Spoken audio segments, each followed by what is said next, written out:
Hola, ¿qué tal, chicos, chicas? Bienvenidos a lo que es el final del Porfiriato. En esta ocasión nos toca ver finalmente ya lo que es la parte última de nuestro trabajo en el Porfiriato. Tres partes, sí, efectivamente, tres partes, pero que son partes muy intensas. Así que, bueno, pues vámonos directo a lo que es entonces el final del Porfiriato. Como vimos, fue una etapa de mucho esplendor, fue una etapa de muchos avances, fue una etapa que se combinó absolutamente con todos los elementos de la modernidad. El cine, la televisión, la prensa escrita a más no poder, la impresión, la aviación, el automovilismo, el ciclismo, el fútbol, el hockey, todos esos momentos y todos esos lugares que llegaron hasta nuestras, nuestra fecha, estas que han estado a lo largo de nuestra historia por muchísimo tiempo. Quiero comentarles, pues, finalmente que tenemos ya nuestra primera pregunta. Los Juegos Olímpicos, los Juegos Olímpicos comenzaron, de la Edad Moderna, comenzaron en 1896. Pregunta, ¿en qué deporte, en qué deporte se obtuvo la primera medalla para México, que no fue reconocida sino hasta los años 2000? Esta medalla fue en equipo, es todo lo que puedo decir. Y esa es nuestra primera pregunta. ¿Por qué? Porque ya el deporte y la cultura en México estaban creciendo y estaban globalizándose, aunque no existía esa palabra, pero ya comenzaban en aquel entonces. El final del Porfiriato se presenta de mil maneras. Fue el final de una época que está claramente definido por el inicio de la Revolución Mexicana. La primera revolución social del siglo XX, cuya etapa o fase armada duró de 1910 a 1920. Duró, pues, aproximadamente esos 10 años. Ya lo veremos en su momento. Después de varias décadas de inestabilidad, llegó una época de relativa paz, hasta el final de la presidencia de Porfirio Díaz. Como hemos visto, Porfirio Díaz logró la paz porfiriana, una paz con base en el palo y en el hierro. Y con esa paz logró mantener a México no solamente atado a la tranquilidad y a la guía de una sola persona, sino logró que las diferencias crecieran de una manera impresionante. Entonces, su mandato se caracterizó, eh, su mandato se caracterizó por un crecimiento económico gracias a la inversión extranjera, la realización de obras públicas y el desarrollo de la industria en ciertas regiones, pero también por el uso de la fuerza para doblegar a la oposición y una muy desigual distribución de la riqueza. ¿Cuál es el logro? Que había contenido las invasiones, que ya no había interés de hacer una invasión para construir un país dominado por la invasión, sino se había logrado negociar para que hubiera inversión extranjera en México, en el país. Ya se acercaban las próximas elecciones, se pensaba que ya se iba a dejar la presidencia tras la entrevista, pero no era cierto, por lo cual aparece un tipo que venía de algún lugar del norte. Segunda pregunta, díganme de qué lugar del norte viene este señor, Francisco I. Madero. Ya se dedicaba a la política desde joven. Después de la entrevista de Porfirio Díaz con el periodista Clearman, es cuando las cosas se suceden. Y entonces Madero, creyendo que el cambio estaba cerca del público, estaba que la sucesión, que el cambio estaba cerca, publica su libro La sucesión presidencial. Atención, chicos. Pregunta 2. Madero, muy, muy adecuado a lo que sucedía en esos momentos en el mundo, estaba fascinado por un sistema de creencias muy especiales. Su familia es católica, porque hasta hoy los Madero continúan viviendo en ese lugar y siguen siendo muy católicos. Pero Francisco I. Madero, él practicaba algo muy particular, donde incluso se le marca lo que iba a ser su destino y él ciegamente lo cree. ¿Qué es eso que practicaba Madero y que tenía en común con Harry Houdini? Es lo mismo que tenía en común con Harry Houdini, el gran escapista, el gran mago, el mejor de todos los tiempos.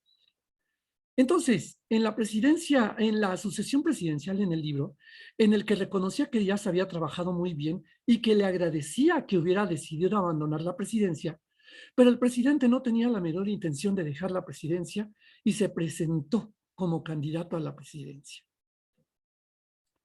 Ante esta situación, Madero crea un partido, el Partido Antireeleccionista, y se lanzó como candidato a la presidencia. Madero empezó a recorrer todo el país en una valiente campaña electoral buscando el apoyo del pueblo mexicano. Así Madero se convierte en el primer candidato en hacer campaña presidencial dentro de México, ya que Porfirio Díaz no tenía que moverse ni siquiera del castillo de Chapultepec para ser reelecto. Pero acá cambiaron las cosas. Él empezó a viajar y utilizó esas mismas vías férreas que había traído Porfirio Díaz para poder moverse por todo el país. Entonces, basta recordar que las carreteras no existían como tal y no había esas grandes carreteras, puesto que los caminos apenas eran incipientes. El automóvil tenía muy poco de haber llegado y solo se movía prácticamente en las ciudades. Entonces, viendo esto, Díaz ordenó que aprendieran a Madero, pues temía que este candidato hubiera alcanzado demasiado prestigio. Tras este movimiento, entonces, se le detiene a Madero. Madero es encarcelado en San Luis Potosí. Preso Francisco y Madero tuvieron lugar las elecciones del 26 de julio de 1910.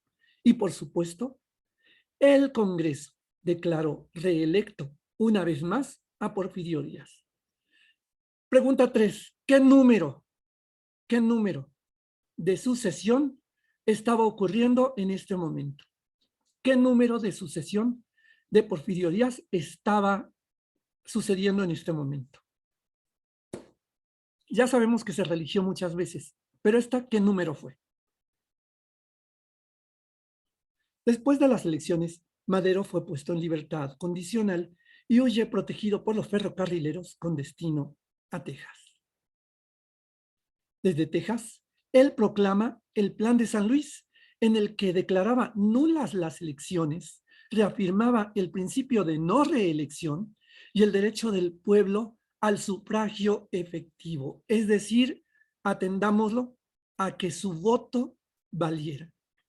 Sufragar es ejercer el derecho al voto. Entonces, él buscaba en este momento que el pueblo tuviera un voto válido. En este plan, él mismo se nombra presidente y hacía un llamado a los mexicanos para que se levantaran en armas contra el gobierno del dictador el día 20 de noviembre de 1910. ¡Ey! Pero acá algo está pasando. Esta información está un poco manipulada por la historia. Pregunta 4. Díganme, en realidad, ¿cuándo él propone que se lance la revolución? ¿En qué fecha había planteado que se lanzara la revolución? Porque no es esta. Esta es la que nos da la historia. Pero, díganme cuál fue. La propuesta del Plan de San Luis pronto se divulgaron. La policía actuó rápidamente, apresando a sus seguidores. Sin embargo, esto no sirvió. Ya se empezaba a sentir el descontento de los mexicanos. Pregunta 5. ¿Cuál es el evento que detona este hecho, la revolución? ¿En qué lugar y quiénes fueron protagonistas? ¿Cómo sucedió? ¿Ok? ¿Qué evento precipita que la revolución dé inicio el 20 de noviembre? Díaz creyó que estos levantamientos serían sometidos fácilmente, tal como lo había hecho con los yaquis allá en el norte y con muchos otros en otros lugares que eran fácilmente aplastados por los rurales o por el mismo ejército.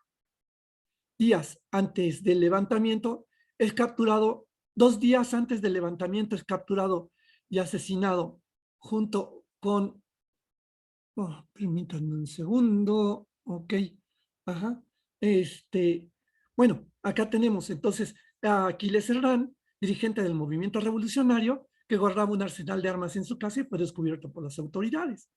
2 días antes del levantamiento es capturado y asesinado junto a su familia y algunos colaboradores que resistieron el ataque del ejército.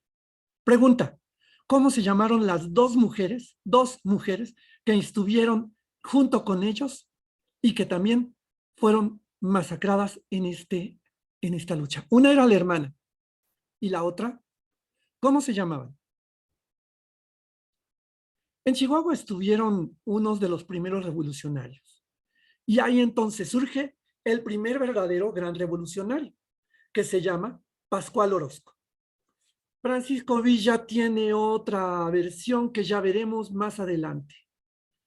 Pero se levantaron en armas pidiendo justicia para todos. No, lo dejaremos para la revolución. En Morelos, las haciendas azucareras se apoderaban poco a poco de la tierra de las comunidades indígenas. Atraídos por la promesa del reparto de tierras de San Luis, del Plan de San Luis, los campesinos apoyaron a Madero y se levantaron en armas bajo el mando de este señor que está acá arriba. Tal vez el revolucionario más social que ha existido y que existió en ese momento. Emiliano Zapata. En febrero de 1911, Madero cruza la frontera. El 10 de mayo, Villa y Orozco ocupan Ciudad Juárez. Después, las fuerzas de Zapata tomaron Cuautla y Cuernavaca. El ejército de Díaz hizo frente a las fuerzas revolucionarias, pero no pudieron combatir contra ellos. Realmente, la verdad es que no había mucha voluntad. El 21 de mayo se firmaron los tratados de Ciudad Juárez, en los cuales Porfirio Díaz renunciaba al gobierno.